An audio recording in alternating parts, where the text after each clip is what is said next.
What's up, YouTube? I'm Mike, and today I'm talking about a topic that is somewhat atypical for my channel, but I think is really relevant maybe to heading off a lot of the questions and the people that just don't seem to be able to understand why I make all of these apparently very bizarre decisions. So I feel like it's at this stage of the game, it's probably reasonable for me to remove the mask of sanity and let you guys into my world on a little bit deeper level. I have mentioned this kind of in passing, and I think that when you say something like, I think we live in the Matrix, people kind of go, haha, yeah, you know, maybe. Like they kind of take it's kind of like a glancing blow. They don't really take you seriously when you say something like that. So like if I was to say to you, and your beliefs about life basically inform your opinions, and they are a good way of predicting behaviors. So if a person comes to me and says, I'm a Christian, and I say, well, okay, like what kind of Christian are we talking about? We talking about you go to church 4 times a year, or are we talking about every Sunday morning? You know, you lead the Sunday school. Like, what level of Christianity are we talking about? If you're talking to a person who's a very devout Christian, that tells you a lot about who they are as people. It tells you probably how they vote. It tells you probably what kinds of things they consider to be important and hold dear. Gives you an idea of their moral structure. It's not 100%, but it gives you an idea. If somebody tells you they're a devout Muslim, or they're an atheist, or they're a member of the LGBTQ community, there are certain categories that a person could fall into that become relatively good indicators. Again, it's not perfect, but it's a good indicator of what, you know, a person might be into or not. For example, it's shocking to me how many Christians, and I mean practicing Christians, I have as members of my audience. These people tend to be very unhappy with our OnlyFans behavior, but don't seem to have any problem at all running Trendblown and committing a crime in America to do it. So it's this funny kind of morality, and that's what we find pretty much is consistent with all of the world's religions. They have this strange grip on morality, and some things are okay and others are not, and it's really kind of hard to navigate. So for those of you who are curious about my religious beliefs, I don't have any religious beliefs. So sometimes I think I can be very misleading on my channel because I evoke God a lot. Like in one of my rants the other day, I said that God must have put roaring daddy bear here as a fucking thorn in my side, which is a reference to something that Paul says, and I think 1st or 2nd Corinthians. So I was a Christian for a very long time, and so you will hear me invoke God or Christian ideals on a regular basis. But I am absolutely not a practicing Christian. I actually 100% seriously, literally believe in 2 fundamental truths. One, we are living in the fucking Matrix, or something like it, some kind of programmed reality. I do not believe for 1 second that we are living in base reality, that we are effectively living in a fucking joke.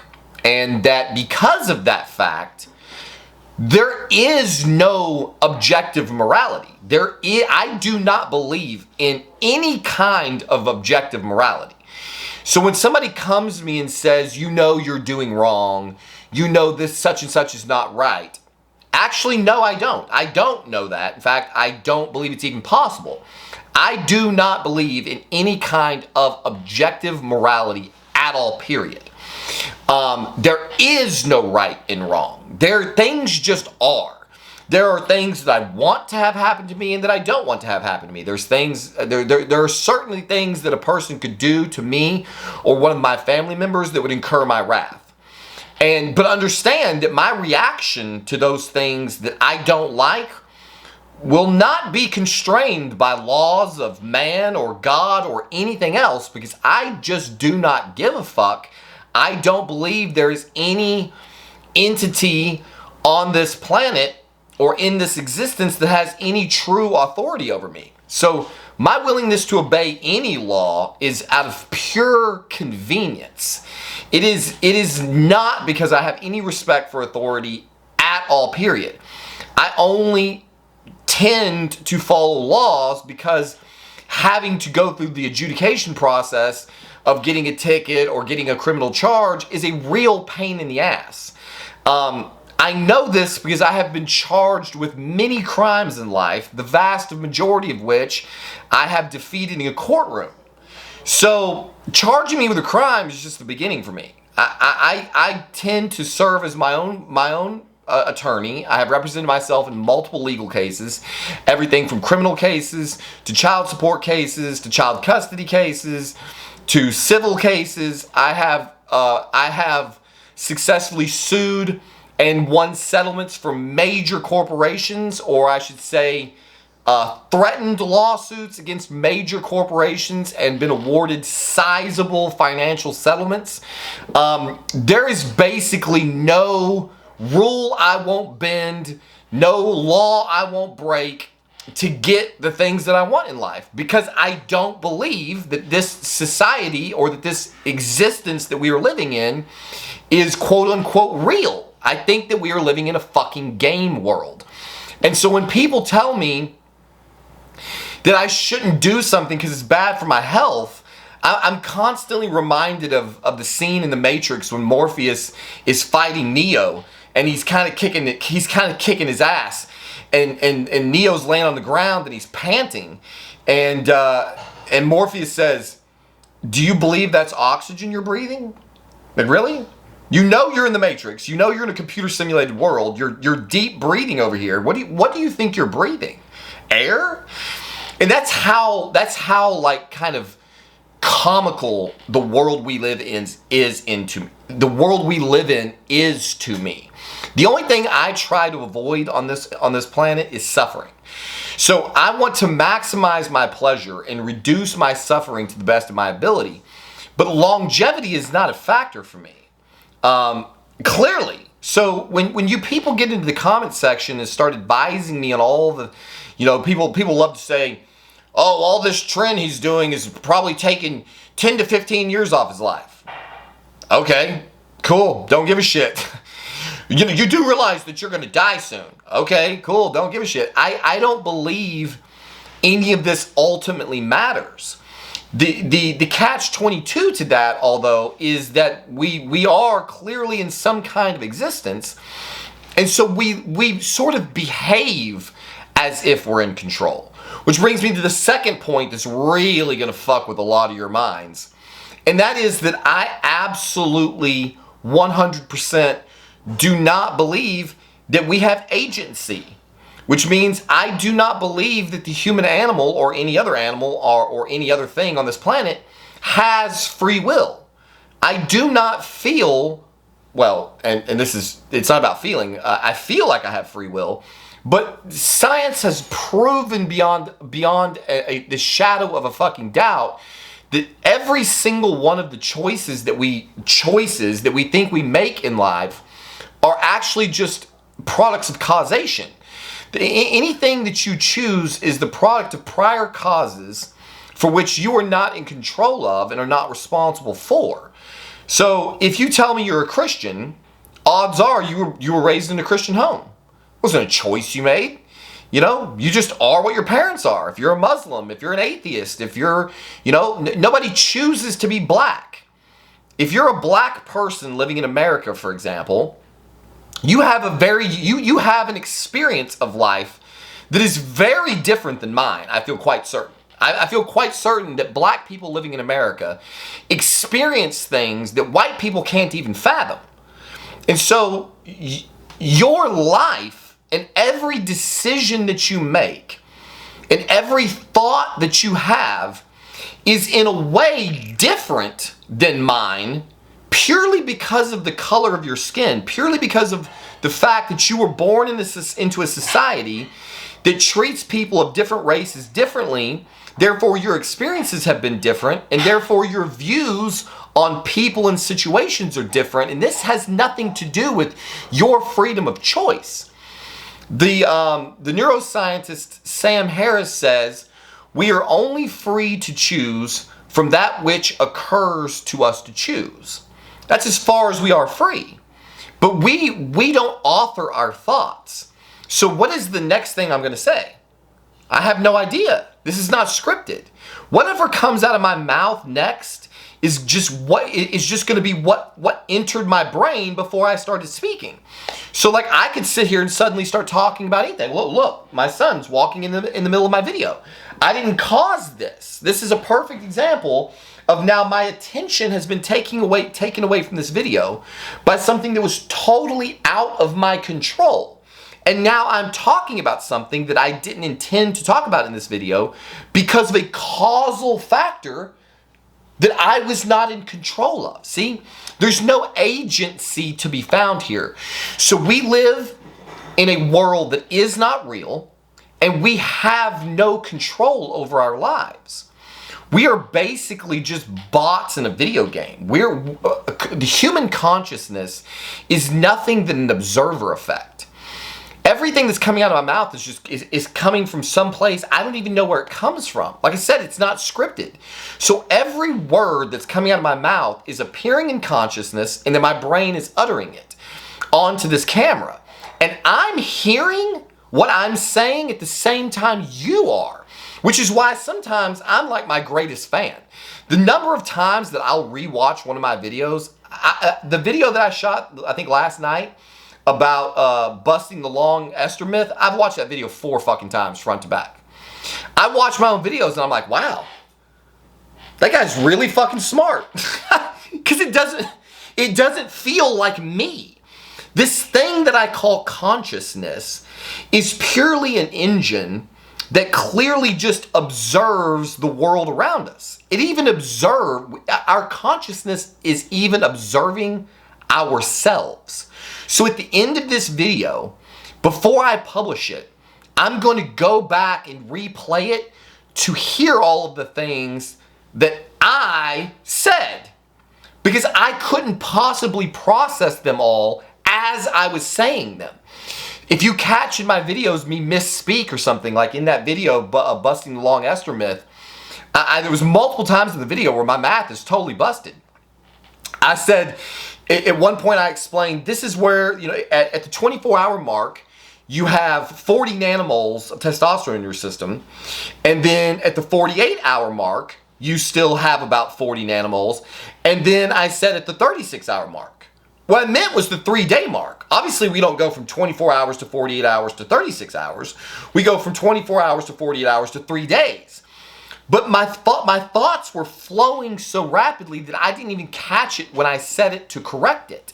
So everything that we experience in our lives is actually on a delay.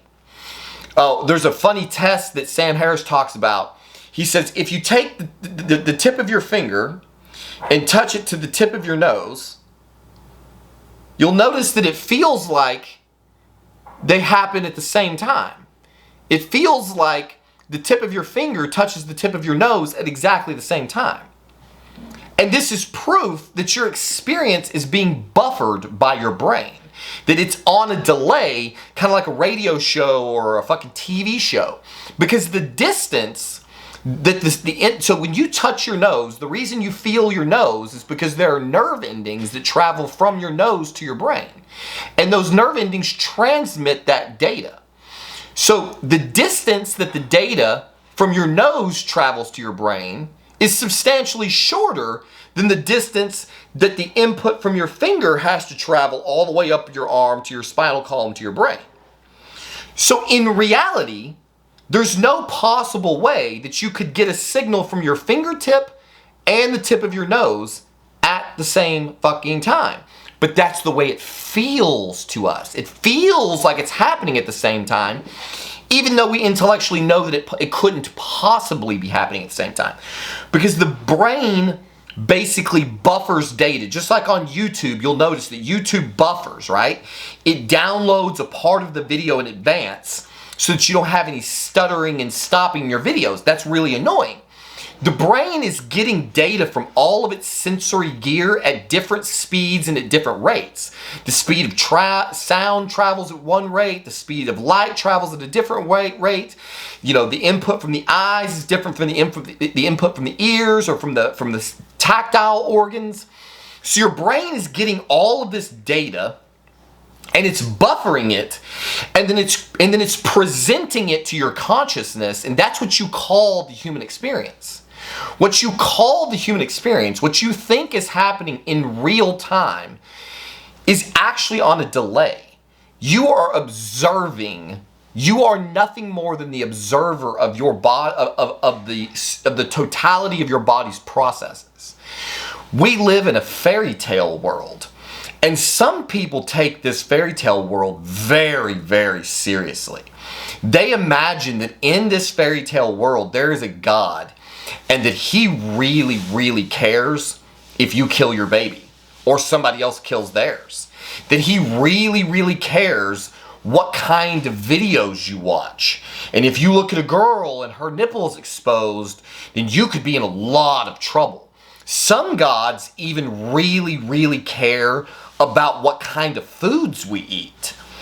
In all of their power and majesty, the thing that could get you into a lot of trouble is eating the wrong animal. Meanwhile, while some people are thinking about that, people like Elon Musk are launching Starship for the third time today. And on his third try, managed to put Starship in orbit and fly it to a re-entry point near the Indian Ocean, where it eventually, what do they call it? Rapid unplanned disassembly, something like that. It blew up is what it did. It blew up. And my battery's going to die, so I'm going to take a break. So as I was saying, people believe all manner of things, and they believe them very, very ardently.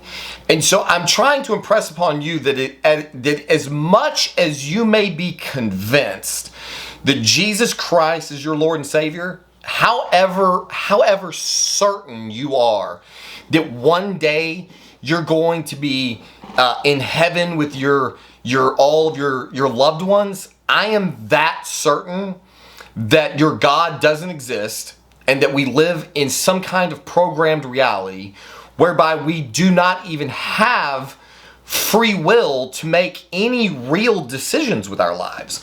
Which is one of the things that also makes me laugh a lot when people get in the comment section and they'll start asking me why I did all these things, or why don't you do this, or why didn't you do that. And every time I just kind of want to answer, I didn't. I didn't make that decision. That decision was made for me. And here's another example. I've had so many people beat me to fucking death about EQ. Everybody's like, hey, what do you think about EQ? When are you going to run EQ? Have you tried EQ yet? What do you think about EQ? Hey, I really like EQ. It's fucking non-stop with fucking EQ. So finally, through no choice of my own, I was so browbeaten by everybody in the audience about EQ that when I placed my last order, I ordered EQ. And guess what? It was out of stock in the U.S. domestic warehouse. And so I thought, well, maybe it's not meant to be, you know? Well, then something occurred and I had to place another order. And so I placed an order from a different warehouse. And again, I thought, you know what? I keep getting browbeaten about this chemical. I'm going to go ahead and order it. I'm going to stick it in my fucking cycle. I'm going to try it out and see what happens. So I ordered again. Guess what? Out of fucking stock. See, I'm not in control of that. So I had every intention of doing EQ, but I fucking can't get it because my supplier doesn't have it. I'm not in control of my supplier. And so it appears that I will, at least for the time being, not be doing EQ, again, for causal factors that are completely outside of my control. So every time somebody asks me, well, why haven't you done EQ? Well, now the reason is because I can't get it. It's not because I don't want to do it, it's because I can't get it. The reality is anything that I do is going to be the result of prior causes of which I'm not in control over. So it could be something I read, it could be something that I heard, it could be something that somebody said in the gym. One of the famous experiments that Sam Harris does in trying to prove that we don't have free will is he says, pick a city, any city. You can play along right now. Pick a city, any city in the world. Just pick one city. Okay, so whatever city, so there's a couple things to understand first of all. You could have only chosen a city that you know exists, right? So you are only free to choose from the names of cities that you've heard before. There are probably thousands, hundreds of thousands of cities out there that you did not think of because you don't know they exist. So you are not free, you do not have the free will to choose something that you are unaware of. So already your free will is bound by the total number of cities that you know. But when I ask you to pick a city, any city, odds are that you don't have some kind of Rain Man eidetic memory and every single city that you actually know exists was suddenly presented inside of your brain. So you probably have heard and know the names of 1,000 cities or more, but probably only a handful popped into your head. So again, you are only free to choose from the cities you know exist. But in that moment when I asked you the question, you were only free to choose from the names of the cities that occurred to you to choose. And you didn't have any control over what occurs. So if I ask you again, okay, let's do this again. I want you to pick a different city. See, right now, names of cities are just appearing in your consciousness. You're not controlling that. You can't think to think of a city. When you go, I want to pick a city, it just appears in your mind. So again, when I ask you to pick a city for the second time, some random number of cities will appear, and maybe you'll think Dallas, Seattle, New York City. You'll have like 3 of them, and then you'll make a decision, and you'll go, I'm going to go with Dallas because I know that that's where Mike lives. And so now you think that you've made a free choice of which city to pick, but at every stage of the game, your choice was controlled by things that were not in your control. You don't have any control over the fact that you can't possibly know every single city on earth. You can't control for the fact that of all of the cities you do know existed, only a handful of them occurred to you to choose. See, so you were only free to choose from that which occurred to you to choose, and whatever city you landed on is just what you landed on. There's no good reason for it, but that's what the human animal convinces itself of. So the human animal will say, the reason I chose Dallas is because I know that Mike lives there, so I thought I would pick his city. Okay, but that is actually bullshit, and that's actually been tested in the laboratory. So they've done experiments where they have tried to control people's answers on given questions to prove that the reasons that we make up for our answers are not actually true. So they did tests to find out that the heat of a beverage that you're holding can affect how favorably you view a picture of a person. So if you're holding a warm beverage and you're asked to rate the attractiveness of a person in a picture, people tend to react more positively to situations when they're holding a warm beverage.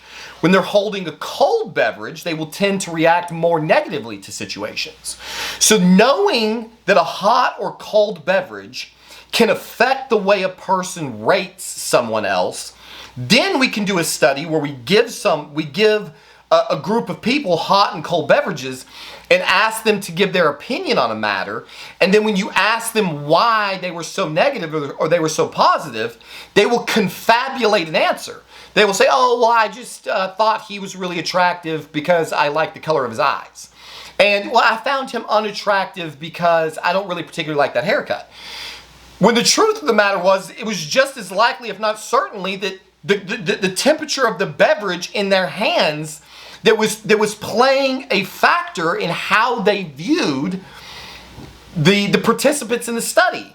And people have been manipulated in this way ad nauseum. It's the reason that there are ads on every single one of my videos. Those ads are priming you. They are putting data into your head so that when you go, I need to call a plumber, one of the things that occurs to you to choose from is the plumbers that you know exist.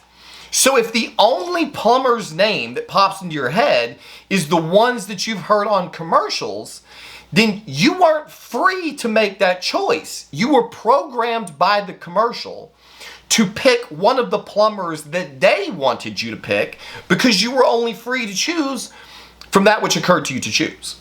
So you see, we live in a universe or a solar system or whatever. This existence that we are living in is like a fucking video game. And all of the rules that have been made for the express purpose of controlling your behaviors and from preventing you from actually realizing all of the things in life that are there to be realized. And so it's all a sick fucking game. And because it's a game, because there's no God, because there is no meaning or purpose, there is no objective reality, and thus there is absolutely nothing that could possibly be called right or wrong. Things just are, and then we decide how we feel about them. And we see this getting played out in our society every single day with all of the crazy things people on the left are trying to do. And the reason that they're getting away with, for example, normalizing pedophilia is because the reality is that there is no objective morality.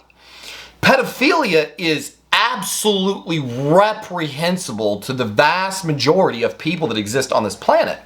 But there are too many smart people with too loud of a voice who are telling you exactly what I've been telling you. It's not these people's fault. Nobody chooses to be a pedophile. They're born that way. They're a victim of prior causes, and it's not fair for us to treat them so harshly. Those of us who have half of a brain go, I don't give a fuck that they got a bad lot in life and that they happen to be dealt the pedophile card, but you still can't touch my fucking kid. We have to get you out of our society. Which brings me to the final thing that I'm going to say on this video, that is now running on far longer than I intended, is that the only possible solution to the world's problems at hand, the reason that our societies are crumbling around us, the reason for all of the fucking problems that are facing our entire planet right now, all of those problems have one cause. One cause. The cause of all of human suffering is our unwillingness to practice something called eugenics.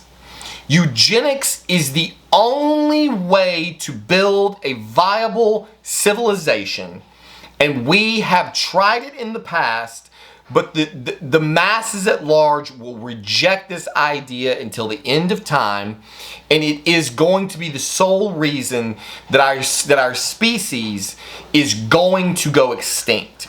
If the human animal does not start practicing eugenics in a very, very short period of time, we will continue to degrade as a species until we are extinct on this planet. The only hope of the future is if we create controlled breeding programs where only the best and the brightest are capable of procreation, only the best and the brightest produce the new future generation of our species, and then we advance on that eugenics programs generation after generation after generation so that we can breed out of the human animal all of the myriad number of horrific defects that are grinding our civilization to a halt. Every single problem that this world faces, from drug addiction to pedophilia to homosexuality to war to violence to poverty to learning deficits, everything that is, all of the problems that are facing our society and our species can be eradicated in a very, very short time with controlled breeding programs called eugenics. We have to start taking possession of the human animal.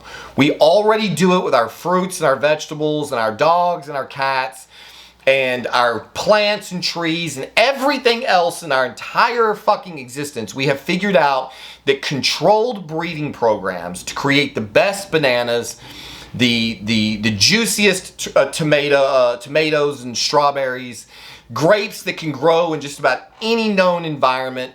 We've already figured out that we can, through selective breeding, create just about anything that we want to create, and yet the human animal continues to suffer behind all of these horrific hereditary and genetic conditions that we could easily eradicate in several generations with nothing other than a controlled breeding program. So there you have it. Please, for the love of God that you believe in, for the love of the fucking system, for whatever your meaning or purpose needs to be, stop trying to save me. I am beyond saving. Stop trying to influence me. Stop trying to control what I do with my body. Stop telling me a whole bunch of bullshit, bro science about how this chemical does that and this and that. I research all of this shit into oblivion. And please, for the love of God, don't ever come onto my channel again and talk to me about your morality or your ideas of right and wrong, because none of them exist. Every single person living on this planet right now is living a subjective experience. If you're a Christian, that is your subjective view. It is not based in truth, no matter how much you want to try to convince yourself. The Christians are all wrong. The Muslims are all wrong. All of this bullshit is made up. They're all systems of control to keep you distracted from the fact that you live in the fucking matrix and you have no free will. You are a fucking programmed entity that is living a scripted life, and there is absolutely nothing you can do to change it. You are on a train that is stuck to a track, and there is no conductor and there is no jumping off. I'm not even free to unalive myself. That's why I'm still here. If I was truly free to do it, I would have done it a long time ago. The reality is, it is not in the cards. You cannot make yourself do anything that is not part of the script, because you have no free will. As always, thank you for watching, and we'll see you on the next one.